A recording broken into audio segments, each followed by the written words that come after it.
One. Hello and welcome to the Women's Gate. Thank you. You're welcome. It's because we picked up new champagne, isn't it? Oh, well, yes. I mean, we have car champagne, obviously, that we don't drink in the car, but we just leave it in the car. Because in that way, it makes you go, oh, should we open another bottle? Who wants to walk to the car? And Nobody. Like, no one. And then we go, okay, so today's not a champagne day. So then we just bought new things to add and then bought some. Well, the new champagne we bought is for the outside refrigerator champagne. True. Yes. True. So there's car champagne for the consumption inside the house. And then there's outside refrigerator champagne for consumption. Beer, water. And beer and water for consumption outside other place. Right. And it's like a guest house at this point. It's basically like the guest house. I kind of it's like a workshop-y thing. I kind of just hang out there. Let me just explain what's in there. We're getting a pinball machine, a Pac-Man machine, pool and darts, and a bar with a refrigerator. Yeah, and couches are in there. So couches, that is, that's for like, normally the barbecues that we have or whatever, it's really big, and so people sit in there. Yeah. So no one's coming over, so we were like, you know what, it's warm outside. We're going to sit in there and enjoy the day. Oh my gosh, that's pretty cool. Yeah, I like it. Anyway, we should stop talking about us. Yeah, we should. Wait, no, we have to talk about the books. Yeah. Okay. So we have the And I Thought series, And I Thought Divorce Was Bad with Other Life Lessons, available on audible.com, barnesandnobles.com, and audible.com. Did I say Amazon? Yes. Okay. Yeah, okay, cool. And then we have And I Thought Being Grown Up Was Easy. Now, I have got the final cut. And so now, of the next to the last, thing. So now, all we need to do is wait for just a few more little tweaks, and then it will be up and available for Audible. Oh, Joe Sands, you make my words live. Thank you. It took you 2 years, and I love it. And I love it because you cannot rush perfection. You can't do it. You try, but you shouldn't. So it's beautiful. So if you were thinking about buying And I Thought Being Grown Up Was Easy, just hold off, okay? And wait for the audiobook in June. Okay. And then buy the pair so I can make double the royalty. No, don't buy the pair. Just buy the audiobook. I mean, if you want to buy the pair, then do it. But really, just buy the audiobook. I mean, times are tight, y'all. Yeah, that's true. One thing. Buy the audiobook. Okay, and then we have the Mr. Guide series and If Only I Were Me, available. Oh, wait. Mr. Guide, available on Amazon. And then If Only I Were Me, available on barnesandnobles.com, which is the newest book, just from Winona and I. And it's mostly poetry. It's mostly poetry. And I Thought I Did My Journey Alone, which is the only full poetry book in the And I Thought series. By the way, the And I Thought series is 13 books long, and they're literary life guides that are pop poetry. Thank you. Winona, put it in there. Bam. Knocking over sets. Knocking over stuff. Yep. And I am the author of the Widow's Debt series and Foreign Coffee, which is also an audio book. Yes. So you can check out everything your ladies are doing at Nope. We're the founders of 25 Hottest Indie Authors, Artists, and Advocate magazine, and that's $7.50. And then check it out, and it is 196 pages. So are you bored? Check that out. We got 196 pages of boredom-ending reading. Absolutely. And you can find out everything your ladies are doing on www.andwethought.com. But y'all aren't here to hear about us. Most truly. You're here to hear about our wonderful guest. Wonderful guest, would you like to introduce yourself? Oh, well, thank you. I'm Pam Binder, and I write fantasy, time travels, and every single solitary one of the books I write, I have something about chocolate in it because I happen to love chocolate. So, dark chocolate, actually. So there's always some scene, and it started with my first book that was a time travel that was set in 16th century Scotland. So I'm actually published with Wild Rose Press and Simon & Schuster, and do anthologies and all sorts of fun books. I love anything. I love any kind of mythology, any kind of legends, and so that's a little bit about me. But here's something that one of the reasons that I wanted to be on this show is I also wear the hat of Pacific Northwes Writers president, and we have a conference every year, and I wanted to know if you two would be interested in doing an online workshop for us. Of course. So I had an ulterior motive. You know, Well, Nola loves anything where her face gets to be in the camera. She's like, yes, I'm so gorgeous. Yes, let's do it. Cool. Not to death. I missed the bottoms right here. I'm gonna point out. Oh yeah, don't point out where you missed the like. Girl. I'm actually very serious about this. So, and this is why I was very excited when you guys contacted me, because I thought to myself, oh my gosh, this might be a really fun way to ask you guys. So after this, why don't you chitty chat and we'll think about how we can make that work. Our conference is not until September, but it's going to be some online stuff. So I just am really kind of very excited in how you guys are putting this on. And so think about what kind of a workshop you want to give, and we'll make it work. So anyway. Oh my goodness, thank you so much. Wait, this is like the first time ever someone has come on our show. It was like, hey, by the way, did you want to do that? We're like, what? Going, would you like to be part of this or that or this or that? No, wait, no. Somebody asked us if we wanted to go to happy hour, which is important too. Yeah. You know, because happy hour. That is important. And they said, they promised us, what it was last week? They promised us good scotch. Yes. So, just in case you were wondering who it was, Corey, yes. So there. So we're there. The COVID thing is over. Okay, I'm sorry. Yeah. Back to Pam. Back to Pam. I'm sorry, Pam. We'll go down a rabbit hole. Go down the rabbit hole. Okay, we're back. And there's not even Alice of Wonderland at the end of it. Time travel. I read time travel books. And I just always wanted to know, like, how you guys do it. Like, how y'all do it. So, I actually get very geeky. I actually go to a lot of science fiction fantasy conferences. Every once in a while I dress up. So I do get into my geek mode.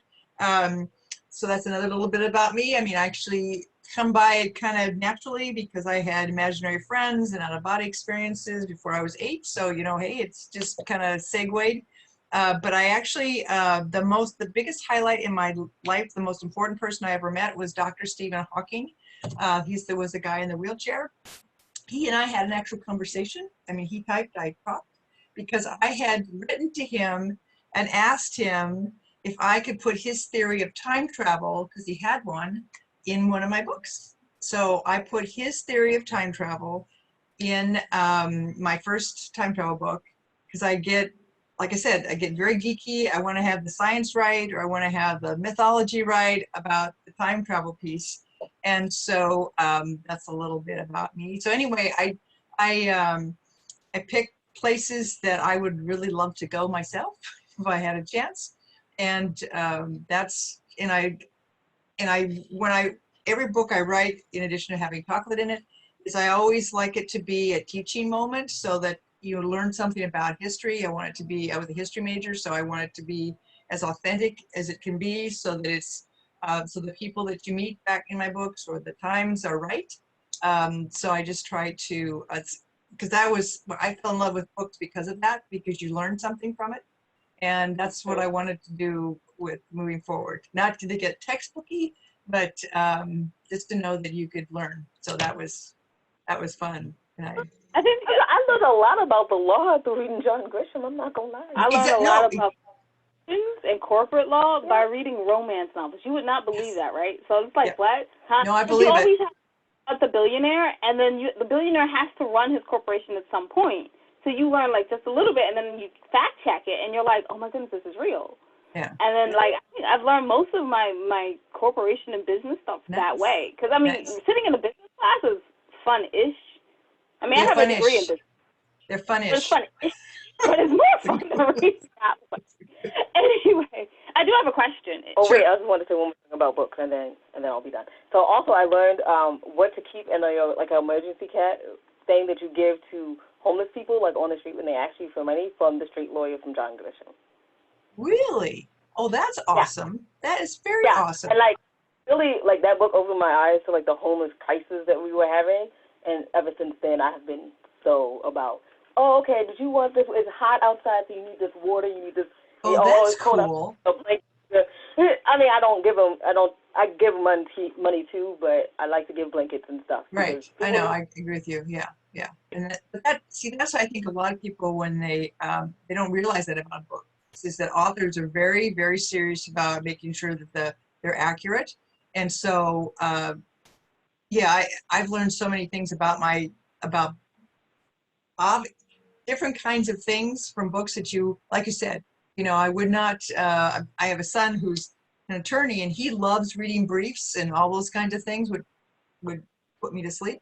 But if I read about it in a book, like in a nonfiction or a fiction book, then I would be all over that. I think that would be exciting. So yeah. There is like a book that I read that had a full-on for real brief in it. Really? That was long. But you read it. I read it, and then when I went to law class, I was in school for many years. I counted the years the other day. I went, wow. And when you're going through it, it's not bad. Many classes. Yes. Many. It's one of those people that just likes to learn. And I'm like, I think that's not a bad thing to love to learn. No, it's not. But when I was in law, I went into this class, and it was about law, and they started talking about, like, how briefs are constructed, and I went, oh, I know this already. And I knew because it was in a book. Right. And it was, like, in the weirdest book. It was in a chick lit book.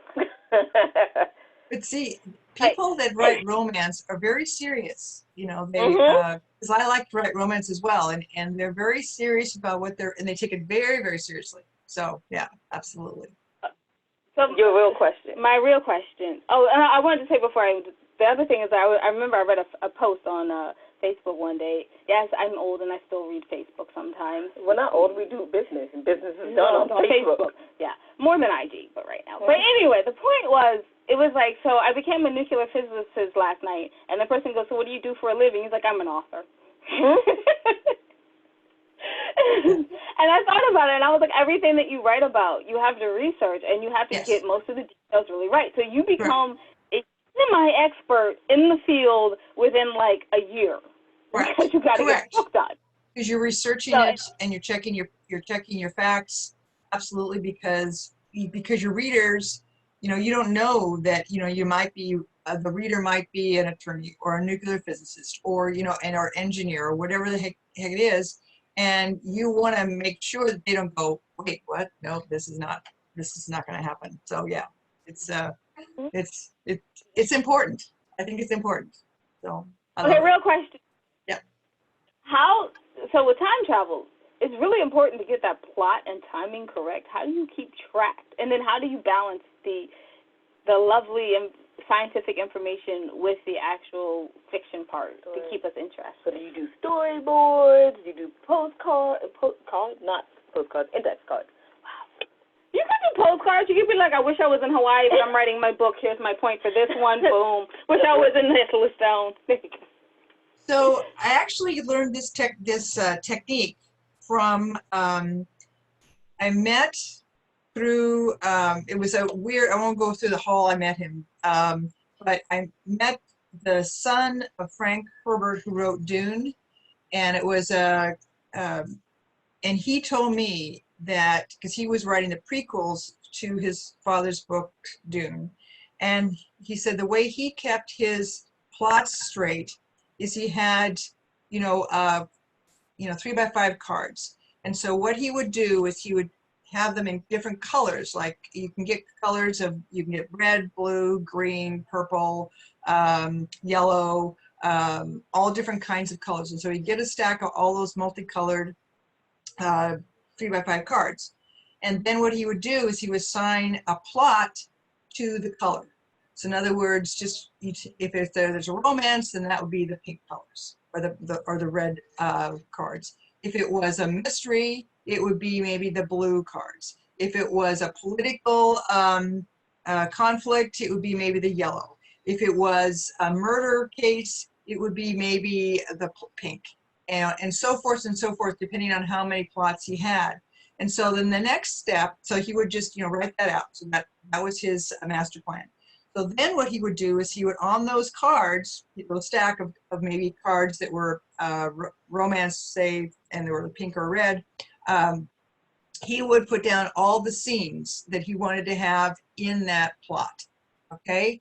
And then he would do that with all of the cards, just like a scene idea. So in other words, just maybe a sentence, the boy meets girl, in the mystery it would be the body is found, in the political mystery or political one, it could be maybe a political intrigue, someone is going to take over or try to influence or whatever happens to be in that plot.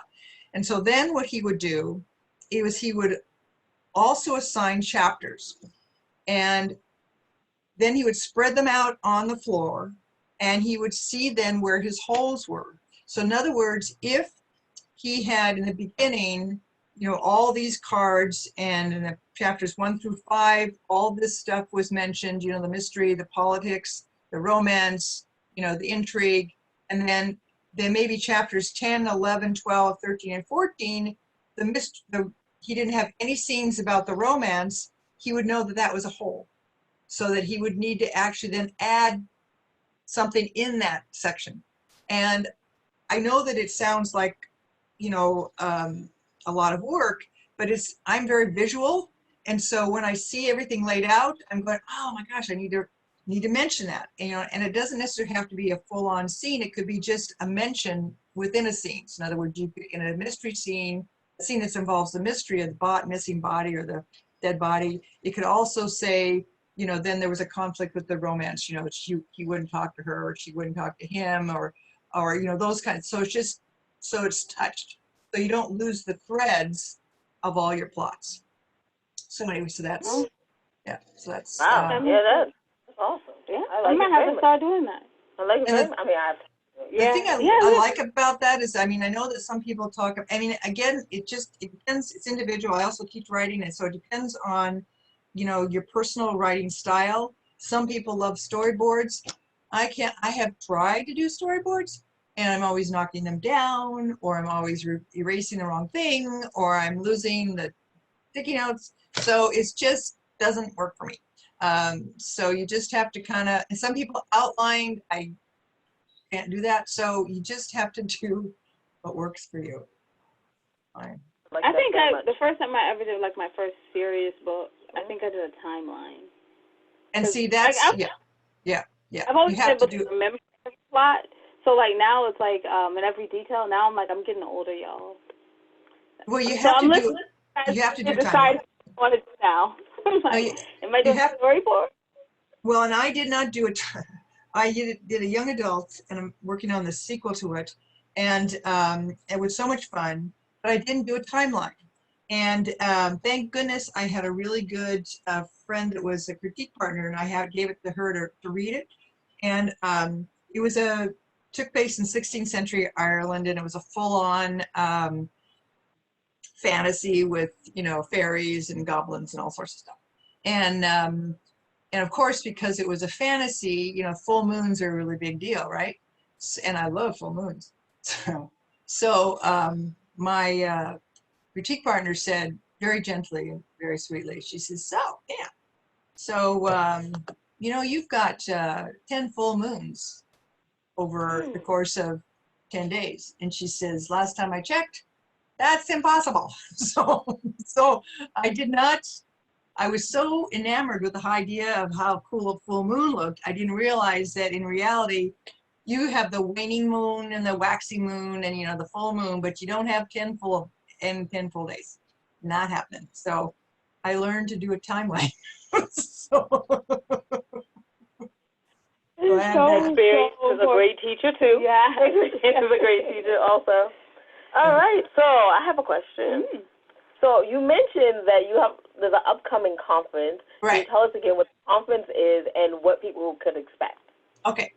So at the Pacific Northwes Writers Conference, it's our 65th year. We're a nonprofit, so it's been going on for a while.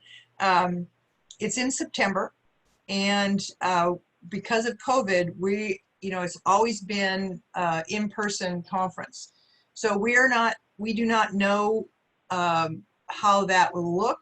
And so in anticipation that it's not going to be either 100% or any percent in person, we're all moving toward the situation where we're going to be looking for authors who can also teach online, teach them on, so we can at least have that option where they'll have an online component. The conference is September 24th to 27th. So even if it is a full online conference, it would also be in that time period. So, so you still have the idea that you register for the conference, you go to the conference, and then you will be receiving links then to see you guys speak or someone else speak, and it could be either a situation where it's pre-recorded, and then we just schedule you for the link to pop up at the designated time, or it could also be, we're thinking about doing both pre-recorded and also online, in live. So in other words, you could just, like this, you could say, okay, at such and such time, there's going to be a Zoom workshop, and we're going to keep these workshops probably at 60 minutes. Maybe we'll have some 20 minutes, some 60 minutes, so people don't go to sleep. Usually there's 90 minutes, but that's when you're in person, and that's a completely different thing because there's, you're in person, and the instructor can walk around the room, but make sure you're awake. But this is not that. So so that's what that is. So absolutely email me until we figure out, and also figure out what you would like to teach, what kind of a workshop you would like to do, and then we can, we've got the conference setup is, we've got what's called Craft of Writing. So it's just full on workshops on how to plot, point of view, setting, character development, those kinds of things. Or we also have things on business, so the social media, marketing your novel, cover design, formatting, so the business piece. We also have sections on, because we invite agents and editors, how to work with an agent and editor, how to self-publish or traditionally publish, or use, or in between, which is you use a service that actually helps you publish for a fee, that kind of stuff. So we've got, then we also have sections where we have, because we're considered like a non-genre conference, which means that we're a little unique in that, where we actually have romance authors, mystery writers, thriller, children's authors, young adult, middle grade, fantasy, science fiction, people who write comic books, people who write world building, gamers, so it's screenwriters, it's poetry, it's everything. And I love that, because I love that energy. So you get all these different kinds of writers, because we all write in different stuff, right? We don't just write something.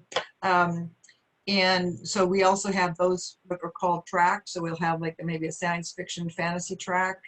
And then so basically it's maybe 4 to 6 to 10 classes on how to write in that world, how to world building, how to build your world, romance the same way, mystery the same way. And we also, we've got also women's fiction track. We've got nonfiction, memoir, and cookbooks, and literary fiction. So if you write it, we've got it. I love it. I love it. I love it. If you write it, they've got it. So I love that. Check that out. The website is, what's the website for that? enwa.org. All right, so check that out. Okay. Well, no. Okay. Another question is, so when you're writing, I heard you mention critique, and so do you find that it useful to have a critique group or a writer's workshop sort of thing for you to better your writing? Yeah, I absolutely 100% have always recommended either a critique group or a critique partner.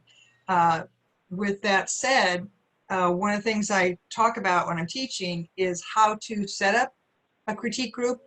And because I've been in all different kinds of critique groups over the course of my career, and some of them, and they're not all created equal, some are dastardly and not kind. And the whole idea is to get into a critique group or writing partner where that helps you actually grow as a writer and further your group. The goal is not to tear each other down, but to build each other up. So there's a bunch of rules. So when you're forming a critique group, 4 to 6 is a good, you don't want it any bigger than that, because you want everybody to have a chance to read their work and share their work. You have, you set out rules, parameters. In other words, everybody has equal time to actually read, so that nobody takes over. You always, always, always, always start out with a positive. You never start out with things like, oh, that sucked, because no one's going to hear everything. I mean, that's completely destructive. So you always say something positive. If something did not work for you in what you're hearing, then you say that pulled me out of the story. You don't say it sucked. That pulled me out of the story, and this is why. And to your point, where you become an expert when you're doing this research. Say, for example, someone was talking about something in the courtroom that you knew because of your research or because of what you're doing, that this is not correct. This is not, that doesn't happen. Then you could say, I know that is not, that doesn't happen. That's not the procedure. That's not how it works. Because of all the, for example, because of all the research I do in the 16th century in particular, there's lots of things I know that happened and lots of things I know that didn't happen. So, if someone was telling me something about the 16th century and I'm going, no, then yeah, never happened. So, but you would say that pulled me out of the story because I know that something like that couldn't have happened. So you're doing that in a kind way. And I have been in critique groups. I'm currently, and it's been working really well for me. I have a critique partner. We originally were in a critique group together, and that works really good for me and for her as well, because we can read large chunks to each other. And so we get a lot of work done, and we meet once a week. I just actually met with her this morning, so it was perfect. So it just, and if you want me to ever send you those kind of rules that I've set up, I'd be more than happy to do that. But I think if you set rules ahead of time, then everybody knows, and so then no one's gonna try to take over, because there's always one in every group, and just is what it is. So it's yeah, it's a dicey thing, but and then the other thing too is, if you get into a critique group and it's not working for you, leave. It's your work. This is very important. You are the best. You as a writer are the best indicator of whether or not this is working for you, and get out, because it's just, I've actually seen people stop writing because they were in a very destructive critique group, and they thought, oh my God, it's me, I'm a horrible writer. No, you're just in a horrible critique group. Yeah, so you can always get better. I tell my students, and I love this quote, that I found out about Hemingway, and his biographer said that he used to rewrite some of his scenes 30 to 50 times. And I thought, and so the biographer said, was Hemingway a genius, or was he a genius because he realized that he had to rewrite? And I love that. I love the idea that Hemingway could get better. So gives me courage. I love it. I love it so much. I love how you said that. Please put it in a nice, kind way. Like, it pulled me out of the. And then that feels like, oh, well, I don't want anyone to be pulled out of my story. Let me fix this. So that's right. How you said.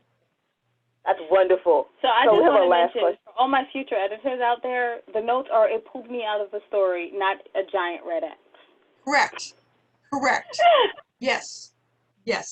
And, I'm joking. I've heard the red X. You have to make it blatant for this one. Anyway. It pulled me out. The other terminology is that bumped, and so those are, we know that what that means. We know when we're reading a book, when we get pulled out of the story, or when we read something a couple times because we're going, really, how does that work? And so you, by saying those things, you don't offend the author. The author gets it. They go, oh my gosh, I don't want my reader to be pulled out of the story. I want them to, it was really funny. One time I got this email from someone, and they go, oh my God, I am so mad at you. I stayed up till 3 o'clock in the morning. I couldn't put your book down. That's what you want.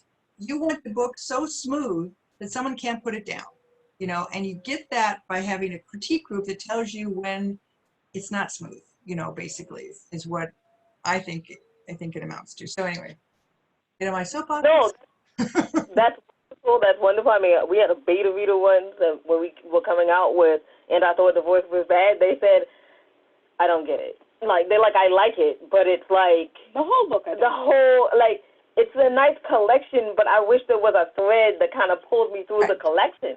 Yeah. And she, out of that, was born our life lessons that we write. Yeah, and it worked for us.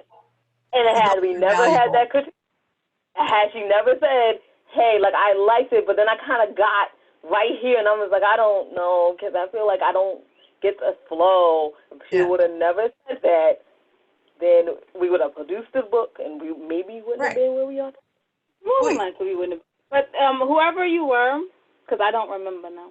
I know who she was. I'm joking. I do remember who it is. I mean, we appreciate it. We appreciate it. Don't try to sue for royalties. What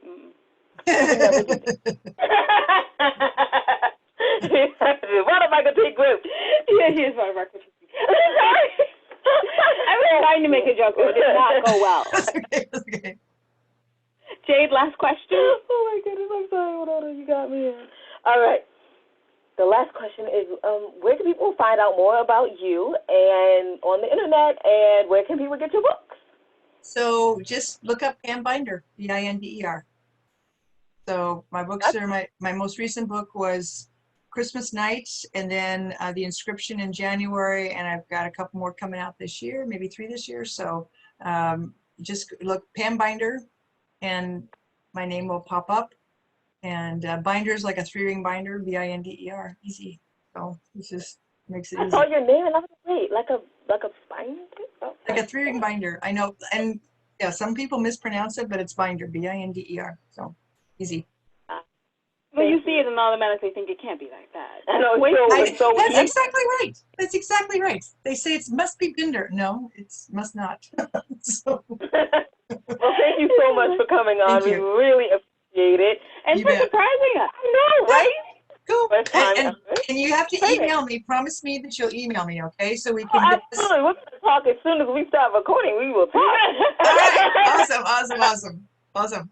Cool. So thank you so much for coming on. And Jade, would you like to wrap us up? See, I try to give her the professionalism.